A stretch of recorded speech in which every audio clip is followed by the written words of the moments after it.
Bismillahirrahmanirrahim. Assalamualaikum warahmatullahi wabarakatuh.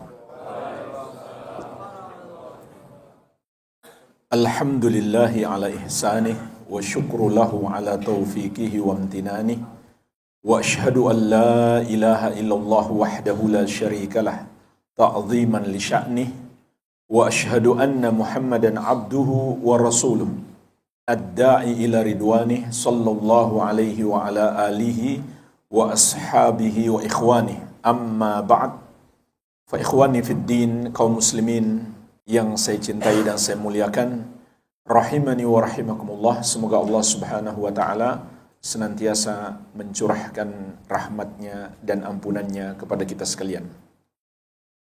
Sesungguhnya nikmat terbesar dalam hidup kita adalah nikmat Islam, nikmat hidayah, nikmat menjadi seorang muslim, melebihi semua nikmat-nikmat dunia yang Allah berikan kepada kita.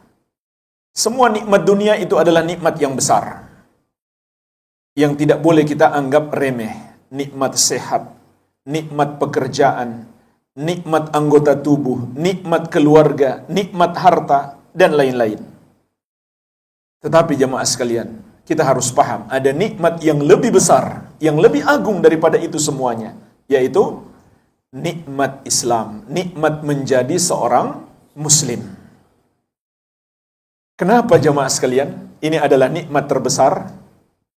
Pertama, karena dengan menjadi seorang muslim, kita memiliki kunci keselamatan yang tidak dimiliki oleh orang yang bukan muslim, yang gak mungkin mereka miliki selamanya kalau tidak masuk Islam. Apa itu? Nikmat la ilaha illallah. Itulah kunci keselamatan. Rasulullah SAW menegaskan, miftahul jannati la ilaha illallah. Kunci surga adalah la ilaha illallah. Man kana akhiru kalamihi la ilaha illallah dakhalal jannah.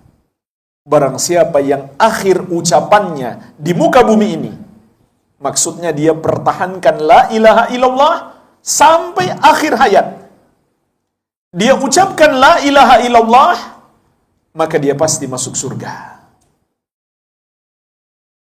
Kenapa jamaah sekalian la ilaha illallah adalah kunci keselamatan?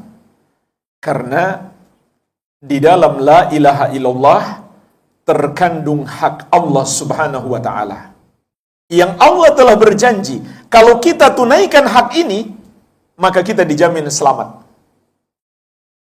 Sebagaimana Rasulullah SAW pernah bersabda, Haqqullahi 'alal 'ibadi ayya'buduhu wa la yusyriku bihi syai'a. Hak Allah atas para hamba adalah mereka beribadah kepadanya dan tidak mempersekutukannya dengan sesuatu apapun. Inilah jemaah sekalian, hak Allah atas kita, yang tidak mungkin ditunaikan kecuali oleh seorang muslim. Jadi apa hak Allah? Kata Nabi SAW, hak Allah itu disembah dan tidak dipersekutukan. Itulah yang terkandung di dalam la ilaha illallah. Oleh karenanya jemaah sekalian, kalimat la ilaha illallah ini terdiri dari dua bagian. Dan di dalam dua bagian ini terkandung padanya pengamalan terhadap hak Allah. Bagian yang pertama disebut an-nafyu, penafikan, yang terdapat di dalam la ilaha. Apa arti penafikan jemaah sekalian? Apa arti la ilaha? Artinya adalah kita ingkari, kita salahkan semua yang disembah atau dianggap Tuhan selain Allah. Bagian yang kedua terdapat di dalam illallah, yaitu al-itsbat, penetapan.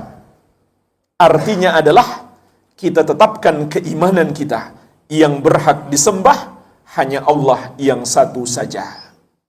Oleh karenanya kata para ulama, tafsir la ilaha illallah adalah la ma'budu haqqun illallah.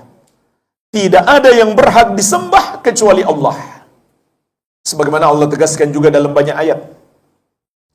Di antaranya dalam surat Al-Hajj ayat ke-62.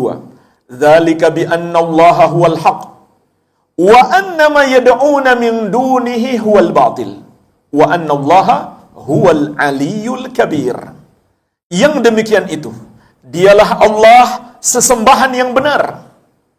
Dan apa yang mereka sembah selain Dia adalah salah, tidak benar. Kemudian Allah jelaskan kepada kita, mengapa hanya Dia yang layak disembah.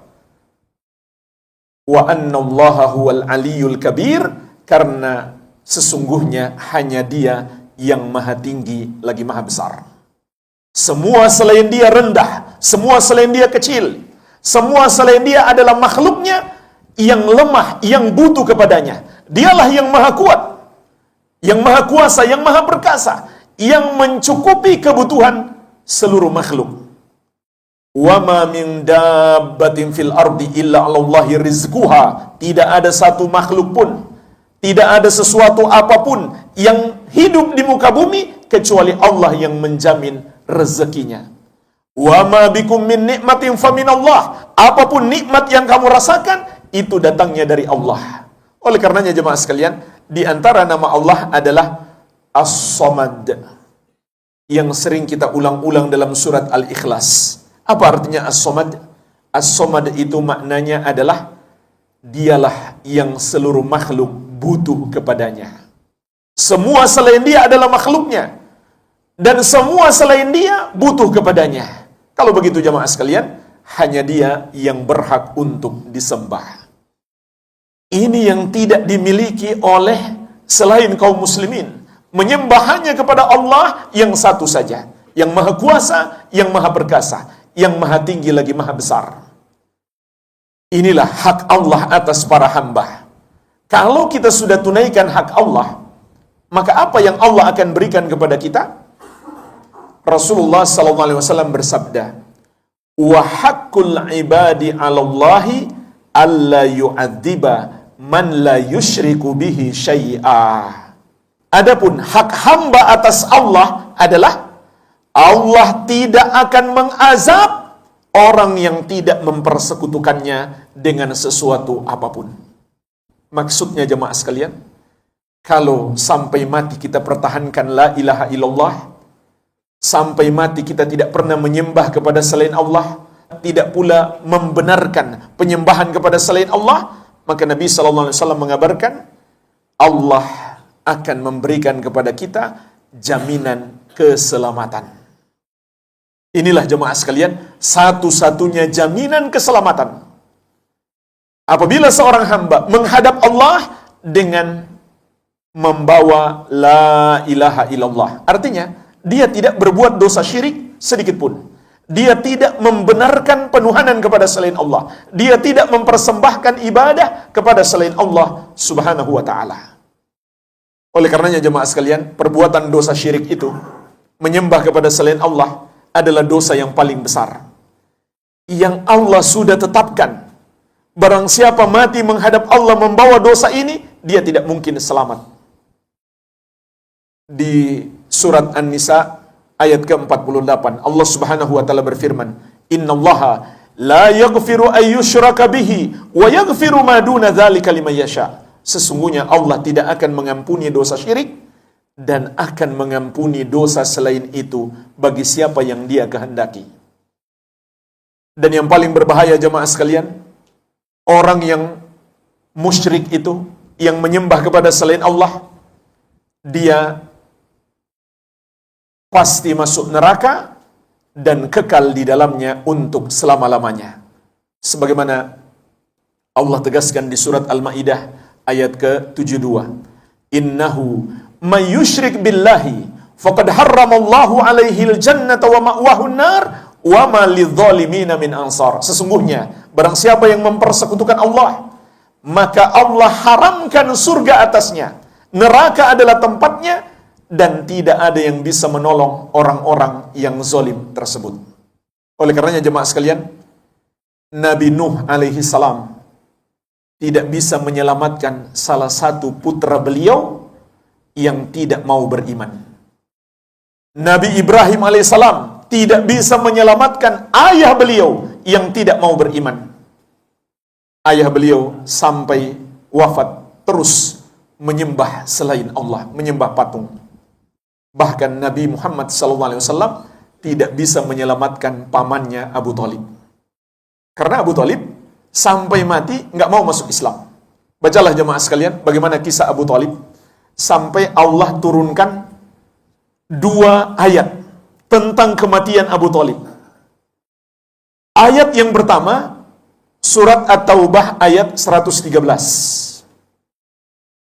Allah Subhanahu wa taala berfirman, "Maka lin nabi walladzina amanu ayastaghfiru lil musyrikin walau kanu uli kurba." Tidak pantas bagi nabi dan orang-orang beriman untuk memohonkan ampun bagi orang-orang musyrik meskipun keluarga dekat. Kenapa jemaah sekalian turun ayat ini? Karena menjelang wafat Abu Thalib, Nabi Muhammad SAW mendakwahinya untuk terakhir kali.